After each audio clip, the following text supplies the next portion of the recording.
Hey,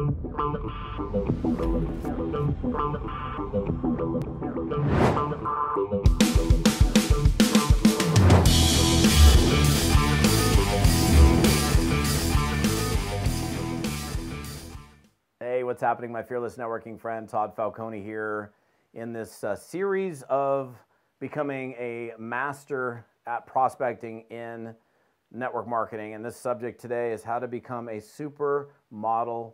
Okay, not a supermodel, but a supermodeler. Okay, so all right, so let's talk. What does that mean? How to become a supermodeler?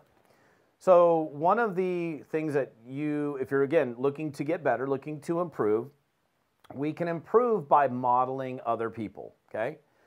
Early on in my career, when I was 22, the very beginning of this journey, not knowing what I was doing, but hungry, desired to get better, wanted to understand, always curious, always inquisitive. That's I think a beautiful nature to have, is like that wanting to know, wanting to understand, wanting to learn. I think that's a great quality for people to have in this business. There was a guy in my office that was 27. I was 22. He had more success than I had. I had none at the time. He was kind of in the same age range as me, a few years older, and he had success and I didn't. So I literally would, we were working in the same office, so I would watch him. And I would pay attention to what he said and how he said it and the way he said things. And I did my best to copy what he was doing, right, to the best of my ability. And I started to see things coming my way as a result of it. If you're a parent, your kids do the same thing that you do, right? They model you. That's why it's so important to, demonstrate good behavior in front of our children, because at those really young ages, when their brains and their bodies are developing, they're literally modeling our behavior. They're watching everything that we do. It's part of the developmental process of a human being. And we can apply that same process here to understanding how to be successful in network marketing by modeling the behaviors of other people. And we can do it across all elements of this business, whether we're talking specifically about prospecting and recruiting, or just talking about, or we're talking about leadership or leadership behavior.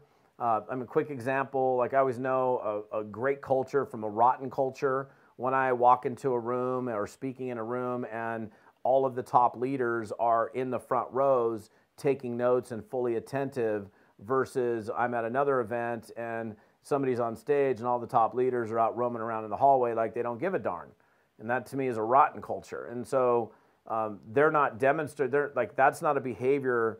I mean, they're probably, in that second example, the rotten example, they're probably going to model that rotten behavior, because if I was the new guy in town, I'm like, oh, the top leader's out in the hallway. What's going on out here? I got to pay attention to this, not what's on stage. When ultimately, really, what they should be doing is sitting in the front row, attentive, and all my leaders are, way up in the front rows. I want to be as close as I can to the front, so I can, I want to be like them. I want to have the things that they have the successes that they have. So people are always watching you, right?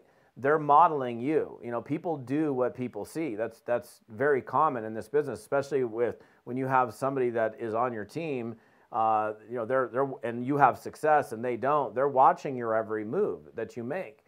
And so when we understand this modeling principle, your job, if we're talking specifically about prospecting and recruiting, is to model or copy the success of other people. And like case in point, which is kind of interesting to me, so for many, many years, I've done live prospecting calls in front of large audiences, right? I will do a conference call or a Zoom, and I'll have 300, 400, 500, 1,000 people watching. I've done it live on stage, actually. I had a speakerphone at an event and a microphone there, and I was literally prospecting live, which is, that's a pretty crazy thing. You never know what's going to happen in front of 900 people watching me at an event.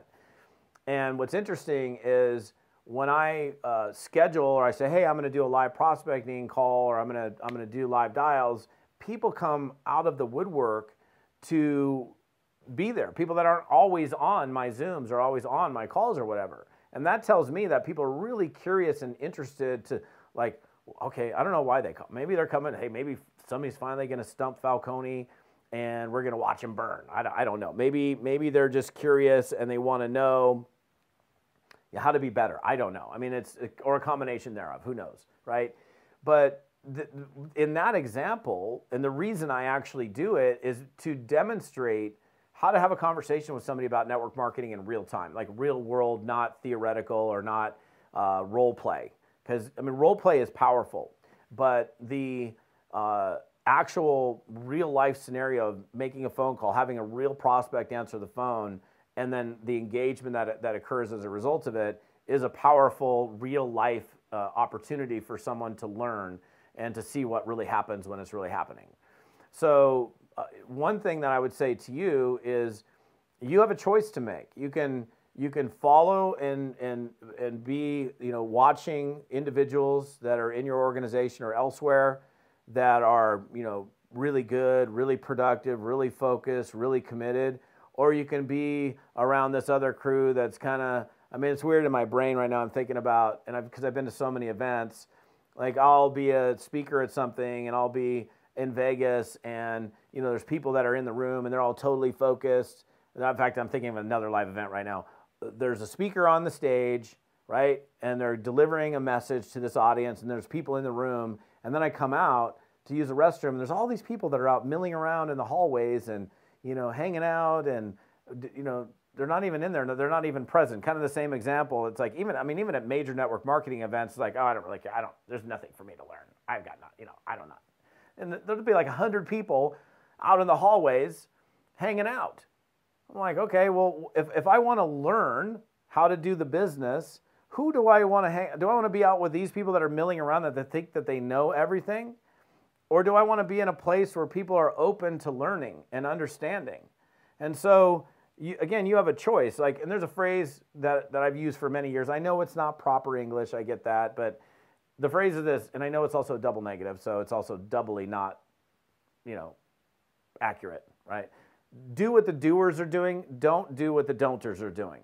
I know that's not proper, but in other words, what that basically means is, replicate and follow the leaders, the people that are producing, and the ones that are coming up with excuses or reasons or whatever, I'm not going to follow you guys. Like I stopped listening to broke people a long time ago. I'm not going to, if you're trying to give me advice on something but you've never done it, I'm not going to try to duplicate or listen to you. Like you're trying to teach me how to play golf and you've never touched a golf club. Really? You're giving me advice on a golf swing and you've never touched a golf club. I'm not listening to you. But my, PGA professional who I played with him, he's way better than me. And he's giving me golf advice. I'm gonna take his golf advice. I also will watch him. I will watch his swing.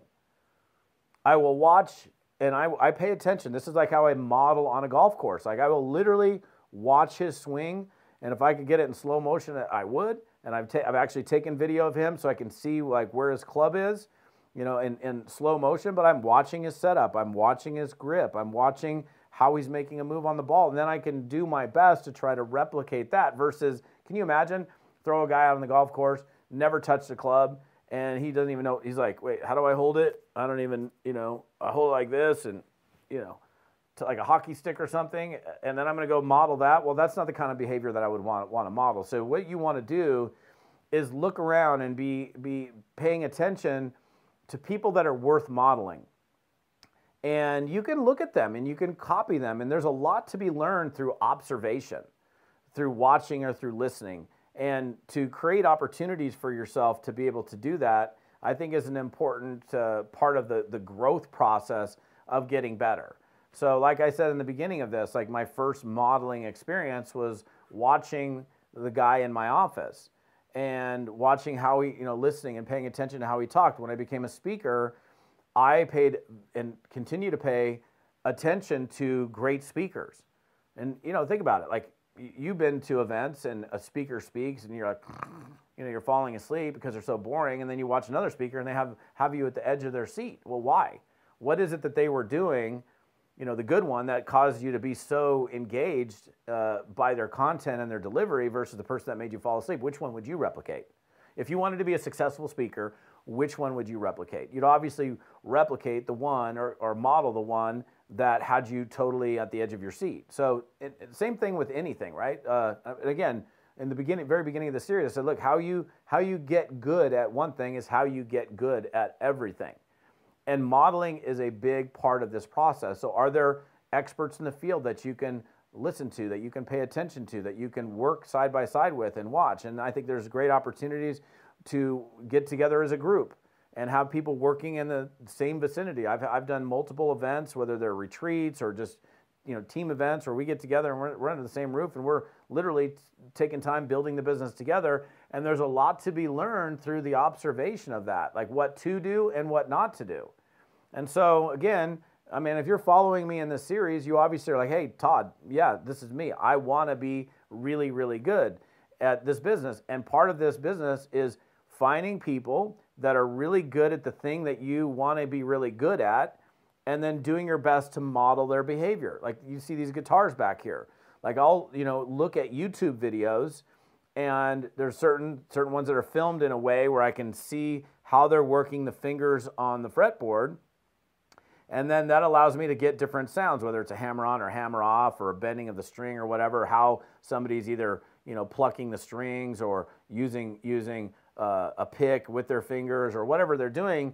That gives me the opportunity to model the successful behavior of a guitarist that maybe I want to have a better sound with how I'm playing the guitar versus just me trying to figure it out on my own.